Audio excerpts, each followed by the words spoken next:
오늘은 아무 실수도 없이 넘어가나 했는데 녹음을 안 눌렀네. 지난주에 영상을 안 눌렀는데 오늘은 소리를 안 눌렀네. 괜찮아요.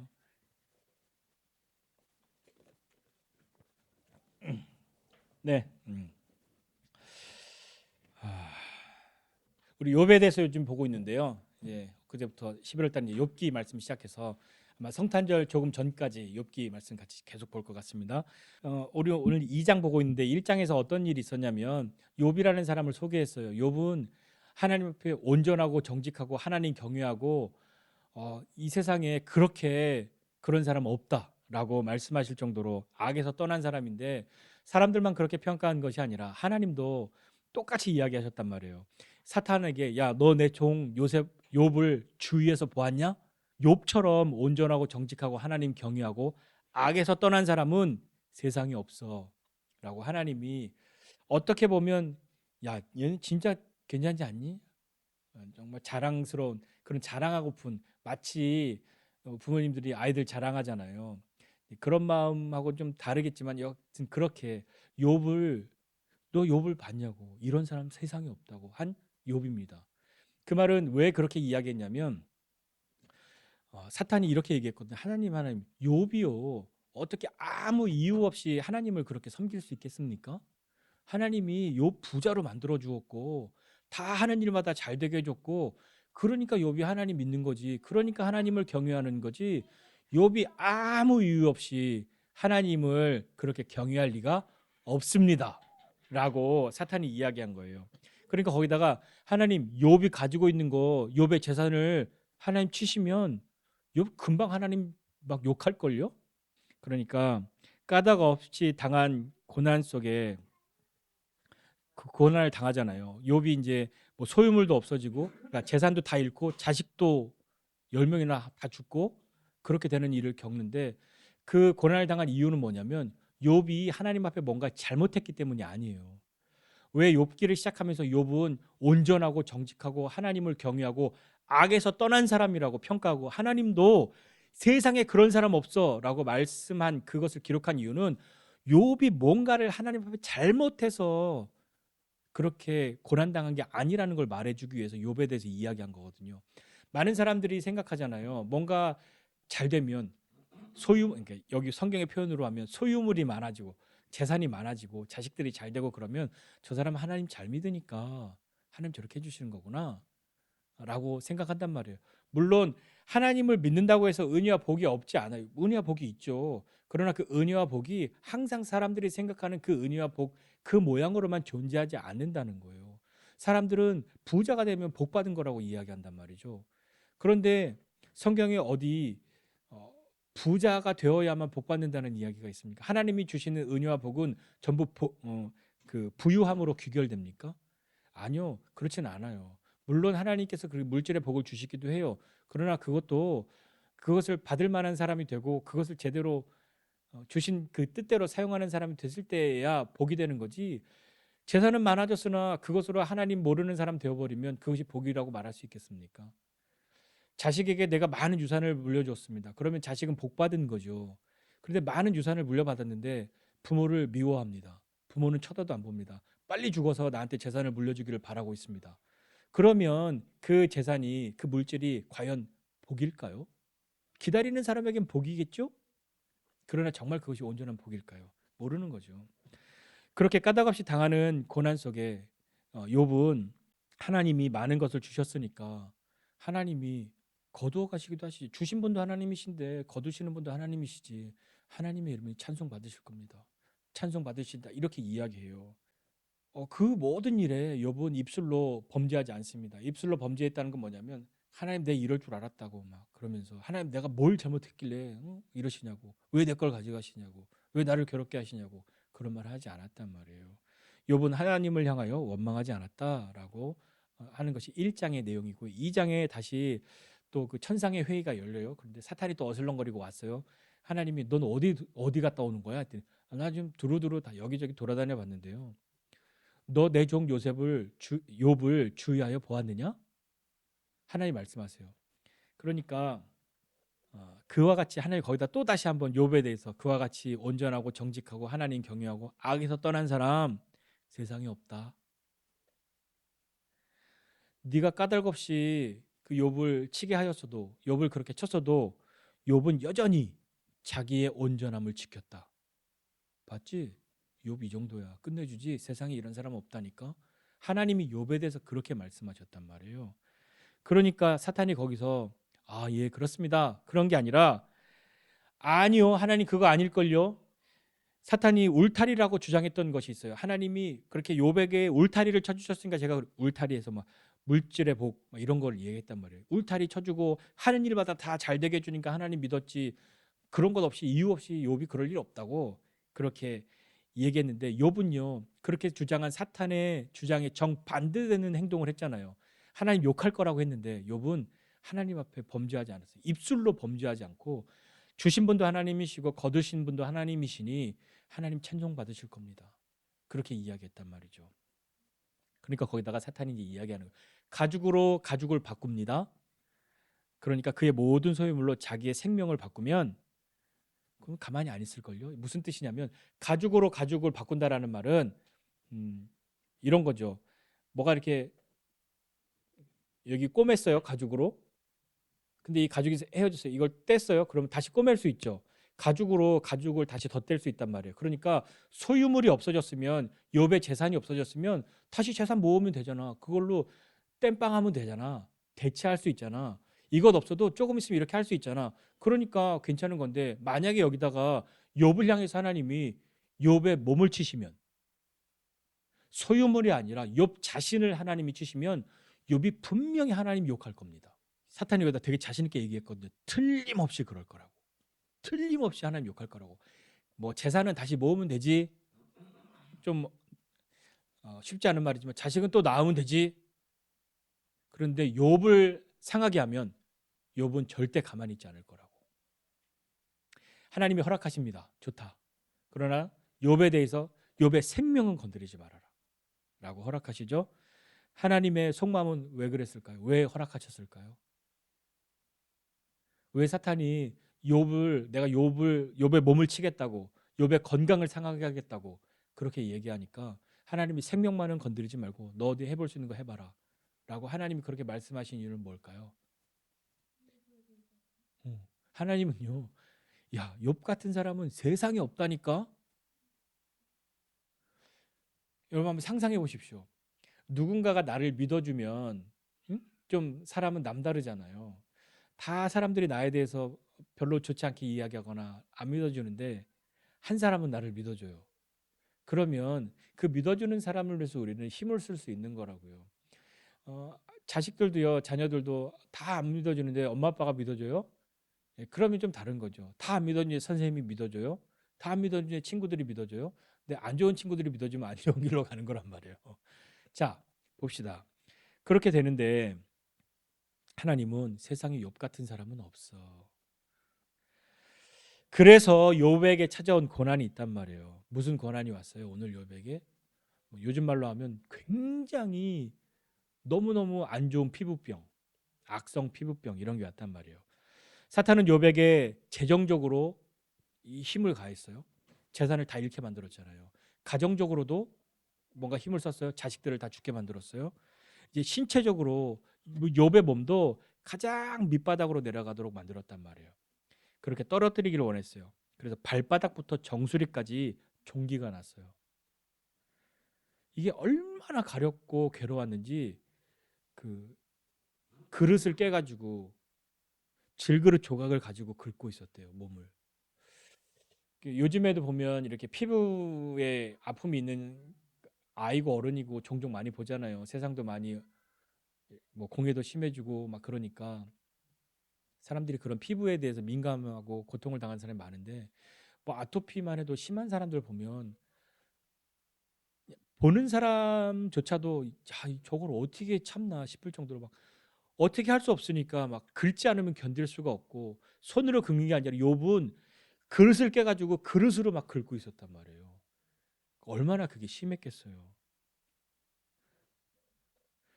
그 욥이 고난을 받고 있어요. 머리 발끝부터 발바닥부터 정수리까지 온몸에 성한 곳이 하나도 없단 말이에요. 그 피부병은 고대 사람들은 어떻게 생각했냐면요. 저건 분명히 하나님 앞에 죄를 지어서 저렇게 벌 받는 거야. 그렇게 생각했어요. 그리고 신명기의 말씀에도 보면 하나님께서 신명기 28장 27절에 보니까요. 여호와께서 애굽의 종기와 치질과 괴혈병과 피부병으로 너를 치시리니 내가 치유받지 못할 것이다. 하나님이 피부병으로 치시겠다 이렇게 말씀하셨기 때문에 사람들도 그렇게 생각했단 말이에요. 그래서 정결하게 하는 그런 정결법이 필요했고 그것이 다 나았다라고 하기 전까지는 공동체 안으로 들어오지도 못했어요. 욥이 그걸 겪고 있단 말이에요. 그러니까요. 욥의 아내가 어떻게 해야 할까요? 좀 서운한데 다른 사람들은 다 욥을 뭐라고 해도 아내와 남편만큼은 좀 지지를 해줘야 될 거 아니에요? 그런데 욥의 아내는요. 야, 그렇게 괴로워서 그릇으로 몸을 긁고 있는 그 욥을 향해서요. 당신은 이렇게 됐는데 이 처지가 지금 이러한데도 온전함을 굳게 지키겠냐? 하나님을 향한 그런 마음을 지키겠냐? 차라리 하나님을 욕하고 그냥 죽어라. 그렇게 이야기했어요. 우리 재산도 다 잃었고 자녀도 다 잃었고 그랬는데 하나님 뭐 해준 게 있다고. 당신 지금 이렇게 돼 있는데 무슨 하나님 앞에 믿음을 지키겠다고 이러고 있냐. 하나님이 뭘 해주시냐. 차라리 하나님 욕하고 죽어라. 다른 사람이 그렇게 얘기해도 아내나 남편은 그렇게 얘기하면 안 되지 않나요? 우리 아내와 남편 여러분. 욥은요 그 일을 지금 겪고 있단 말이에요. 그러나 그때도 욥은 입술로 범죄하지 않았죠. 아내에게 이렇게 이야기합니다. 그대의 말이 한 어리석은 여자의 말과 같다. 우리가 하나님께 복을 받았은즉 화도 받지 않겠느냐 하고 이 모든 일에 욥이 입술로 범죄하지 아니하니라. 대단한 거죠. 다른 사람들은 다 욕해도 한 사람만 자기를 지지해주면 그래도 그걸 의지해서 뭔가 용기를 얻을 법도 한데 가장 가깝고 가장 지지해줄 거라고 생각했던 그의 아내가 차라리 하나님 욕하고 확 죽으라고 그렇게 얘기하는 그 욥이 어떻게 당신 그렇게 말하냐. 하나님이 우리에게 주셨는데 가져가시는 분도 하나님이시지. 이렇게 이야기하면서 입술로 범죄하지 않았다. 이게 사람이 이렇게 하기가 쉬운 일일까요? 욥은 도대체 어떻게 이렇게 하는 사람이 되었을까요? 속으로라도 누가 그렇게 욕하면 그래 나도 속으로 그렇게 생각했는데 그래 나도 똑같아 하면서 겉으로는 그러면 안 돼. 이렇게 거룩한 척은 할 수도 있겠으나 욥은요. 그의 앞서서 1장에서 말하고 있는 것처럼 욥이 하는 일이 항상 이랬다 하는 것이 자기만 범죄하지 않고 자기만 하나님의 뜻 따르는 것이 아니라 자기 자식들이 잔치하고 먹고 마시고 놀다가 혹시라도 하나님께 범죄했을까 봐 자녀들을 성결하게 하고 자녀들의 명수대로 번제를 드렸던 사람이 혹시라도 잘못했을까 봐 그런 사람이 욥이었어요. 성경 욥이 하는 일이 항상 이래라고 말하는 욥이에요. 욥이 이런 사람이라고요. 근데 욥의 아내가 그랬어요. 욥의 아내가 그렇게 얘기하니까 친구들이 왔어요. 친구들이 셋이 왔는데 욥의 친구들 중에 세 사람이 왔는데 각각 자기가 사는 곳에서부터 왔단 말이에요. 그리고 그들이 와서 하는 것은 와서 욥을 못 알아봤어요. 욥이 얼마나 막 긁고 몰골이 막 사람이 시커멓게 되고 막 고름이 흐르고 사람이 빼짝 말라가지고 그렇게 있는지 친구들이 못 알아볼 정도예요. 욥이라는 걸 알고 막 거기서 같이 옷을 찢고 막 티끌을 날리고 그러면서 막 같이 슬퍼하고 애통하고 같이 통곡을 해요. 그러면서 아이고 욥아 막 하면서 뭔가를 말하지 않아요. 7일 동안 밤낮으로 그 옆에 그냥 가만히 있어요. 아무도 한마디도 하지 않았대요. 때로는 어떤 말로 하는 어설픈 말의 위로가 아니라 그냥 가만히 있는 것이 위로가 될 때도 있죠. 경험해 본 사람이 하는 위로가 되지 경험해 보지 않은 사람이 위로하는 그 위로의 말은 사실 잘 위로가 안 될 때가 솔직히 많습니다. 그냥 저도 누군가가 저에게 어떤 위로를 해줄 때 되게 감사하고 위로가 될 때도 있지만 속으로는 그래 나 위로해 주려고 되게 애쓴다. 굳이 이렇게 말 안 해줘도 괜찮은데 이렇게 와준 것만 해도 되게 위로되는데 나를 생각해서 이렇게 뭔가 더 위로해 주려고 하는데 참 애쓴다. 개 쓴다는 말이 무슨 뜻이냐면 이 사람은 그런 마음의 감정, 그런 일의 경험이 전혀 없거든요. 그러함에도 불구하고 위로해 주려고 하니까 위로가 되는데 어, 크게 그렇게 위로가 안 될 때가 있죠. 그런데 어떤 분들은 와서 그냥 아이고 한마디만 해주거나 밥 먹으러 합시다. 이 말이 오히려 더 위로가 될 때가 있어요. 왜냐하면 그분 그렇게 말한 분도 저와 같은 그리고 저보다 더 큰 일을 이미 앞에서 겪었는데 그분이 와서 그냥 쳐다보고 밥 먹으러 합시다 하는 그게 그 모든 것이 다 녹아있기 때문에 어떤 말 해주지 않아도 위로가 될 때 있거든요. 자, 오늘 보죠. 한번 이 말씀 보면서 다시 한번 생각해 볼 때 욥이 고난 당하는 것에 대해서 한번 설명해 봅시다. 욥이 고난 당하는 것이 설명이 가능한 일일까요?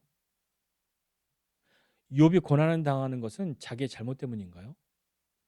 우리 인과응보 우리 뭐 그 영상에서 앞서서 1장 얘기할 때 인과응보 이런 이야기 했단 말이에요. 사람들이 심은 대로 거두어. 너가 하나님 앞에 잘하면 하나님이 잘해 주시고 네가 하나님 앞에 잘 못하니까 하나님 너한테 잘 못해 주시는 거야. 그런 생각이 많이들 있단 말이에요. 그것이 전부 틀렸어라고 말하진 않지만 전부 다 그래라고 할 수는 없는 거예요. 때로는 설명할 수 없는, 때로는 이해할 수 없는 일들이 우리에게 일어나기 때문이죠. 악인의 형통함을 어떻게 우리가 해석할 수 있냐고요. 의인의 고난당함뿐만 아니라 의인이 고난당하는 것도 이해가 안 되는데 저 나쁜 사람이 저 악인들이 저렇게 형통해 보이는 것은 하나님 도대체 하나님 계시면 이게 말이 되냐고. 그것을 우리가 어떻게 설명하게. 그 악인은 악한 것으로 심었는데 어떻게 저렇게 좋은 것으로 거두는 것처럼 보이냐고요.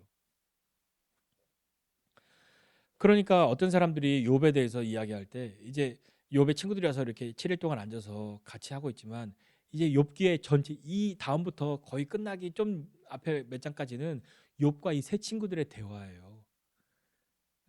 어떻게 보면 위로인 것 같지만 어떻게 보면 신앙적인 논쟁이기도 하고요. 서로의 신앙생활에 대해서 서로의 하나님에 대해서 그러니까 막 서로 이야기하는 그것들이 이제 가득 나온단 말입니다. 그러니까 그 뒤에 어떤 친구도 얘기해, 야, 너 우리가 모르는 무슨 잘못, 네가 모르는 무슨 잘못을 해서 하나님 이런 거 아니야? 욥이 고난 당하는 것은 욥 스스로도 모르고 있는 그런 잘못을 했기 때문에 그런 거 아니야? 근데 그 질문에 대해서는 하나님이 그건 아니야라고 말씀하시기 위해서 1장에서 대전제 욥은 그런 사람 아니야. 온전하고 정직하고 하나님을 경외하고 악에서 떠났고 세상에 이런 사람 없어. 부지 중에 무슨 잘못했을까 봐도 제사를 드렸던 이런 사람이야. 그러니까 욥이 우리가 모르는 잘못을 했을까? 그런 일 없어라고 선언해 주시고 이 말씀을 욥기를 가기 위해서 욥의 1장의 이야기들을 욥에 대해서 이야기해 준 거예요. 세상에 욥 같은 사람 없다고 하나님이 말씀하실 정도였으니까요. 욥의 행위가 항상 이랬다고 이야기했고요. 그러니까 인과응보의 법칙으로 욥에게 당한 고난을 설명할 수 없음, 그것에 대해서 지금 이야기하고 있는 거죠. 그러면 욥이 뭐 우리가 왜 고난 당하고 있는지는 우리가 알고 있어요. 하나님이 허락하셨고 사탄이 이유 없이 하나님 잘 믿을 사람 없다. 욥이라도 그렇다. 그것 때문에 허락하신 것이라는 것을 우리도 어려움을 당하긴 합니다. 인생에서 고난이 없고 어려움이 없는 사람 없죠. 지금 나는 고난 중에 있습니다. 라고 생각하시는 분 계십니까? 크고 작은 어려움 가운데 다 있죠. 우리가 무엇인가를 하나님께 잘못했기 때문에 고난당한다고 생각하십니까? 100% 아니라고 할 수는 없어요. 그러나 100% 그것 때문이라고 말하기도 어렵다는 얘기입니다. 때로 이해되지 않는 고난이 찾아올 수도 있어요. 아무 잘못도 없는데 어려움이 올 수도 있어요. 욥처럼요.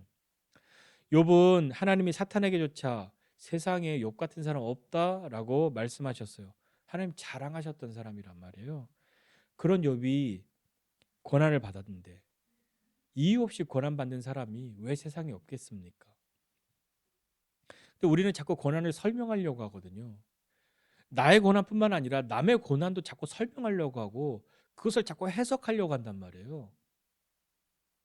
그러니까 내가 당한 고난을 어떻게 해석하고 설명하려고 하냐면 내가 이 고난만 견디면 하나님 날 크게 쓰실 거야. 내가 이 어려움만 잘 이겨내면 하나님이 나를 부자로 만들어 주실 거야. 내가 이 고통만, 이 어려움만 잘 견뎌내면 진짜 하나님 나를 높여 주실 거야. 그 마음으로 고난을 대한단 말이에요. 그 마음은 틀렸습니다라고 말하지는 않아요.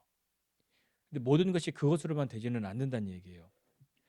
그러니까 이 어려움을 내가 잘 가야만 할 것 같아요. 왜냐하면 잘 가야 내가 원하는 것을, 내가 바라는 것을 얻을 수 있을 거니까. 정말 그럴까요? 고난의 시간을 지나면서 그렇게 생각했던 사람들이 있다면, 고난 지나 내가 이 어려움만 지나면 부자 될 거야. 내가 이 어려움만 지나면 똑똑해질 거야. 내가 이 어려움만 지나면 유명해질 거야. 내가 이 어려움만 지나면 모든 관계가 새로워질 거야. 막 그렇겠다고 생각하는 사람들이 있다면 그들은 지금 다 그렇게 큰 사람 되고 부자 되고 똑똑한 사람 되고 뭐 유명한 사람 되고 사람들이 막 들끓는 그런 사람 되고 다 그렇게 그런 사람들로 바뀌었습니까? 나는 그랬습니까?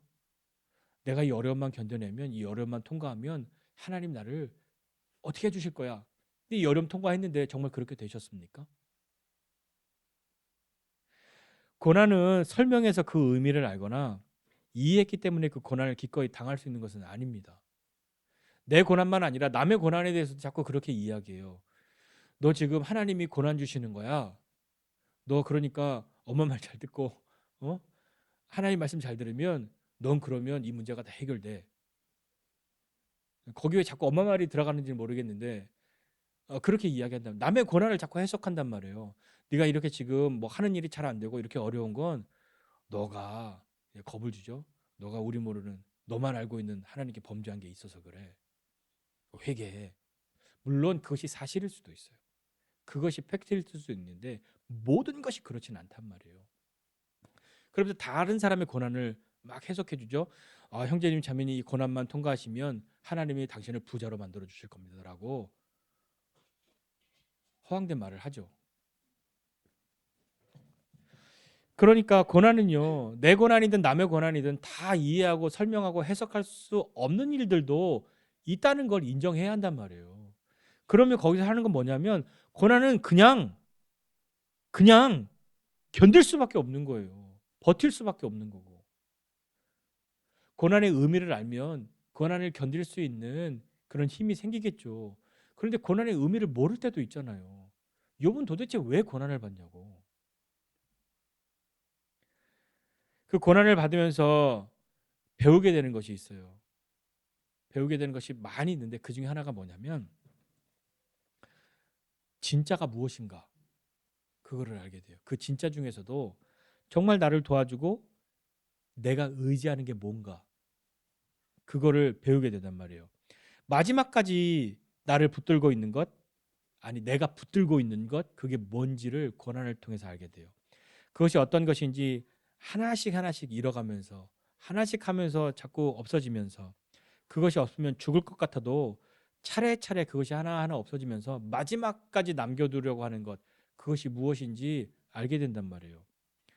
모든 것들이 다 사라지고 나서 마지막까지 나를 붙들고 있는 것 내가 붙드는 것뿐만 아니라 나를 붙들고 있는 것 그것이 중요하단 말입니다. 욥을 보세요. 재산도 자녀도 자기의 생명도 위협을 당했어도 욥은요 하나님 부인하지 않고 끝까지 견뎠어요. 견뎌내면 하나님이 잘해 주실 거야. 욥은 그 마음으로 견딘 게 아니에요.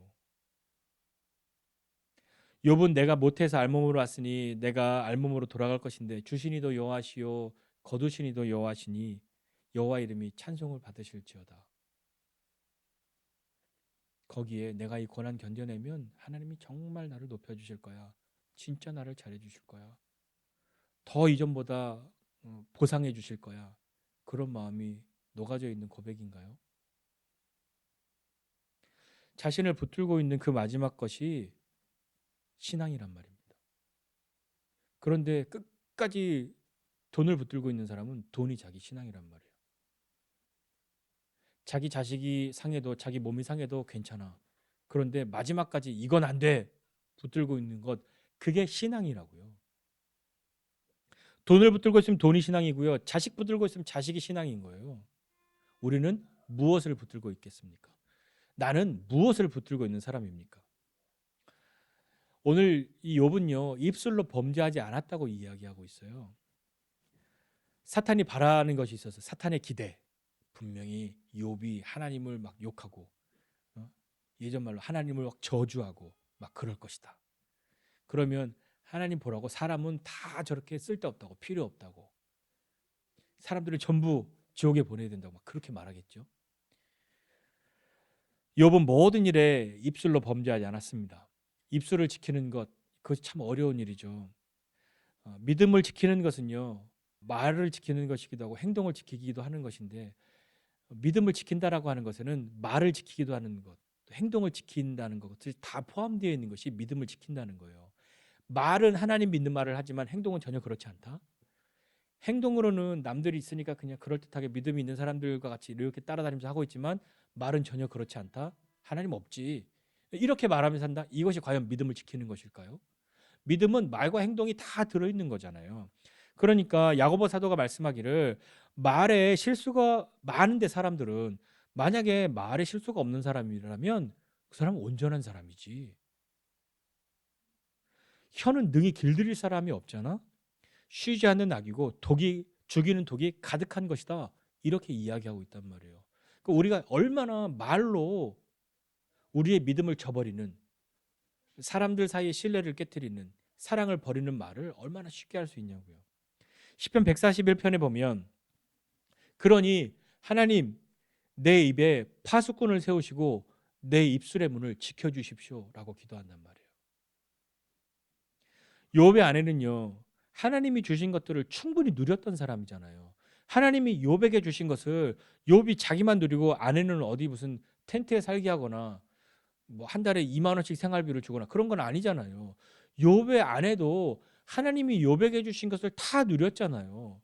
많은 소유물도 누리고 행복한 정말 좋은 자녀들도 함께 누리고 그런 삶을 살았던 사람인데 자기 입술을 못 지킨 사람이 되잖아요. 주신 것만 누리고 거두시는 것은 부인하고 있잖아요. 하나님이 주셨으면 가져가면 안 되지. 가져가면 그게 무슨 하나님이야. 하나님 확 저주하고 너도 죽어버려. 이렇게 이야기하고 있는 욥의 아내란 말입니다.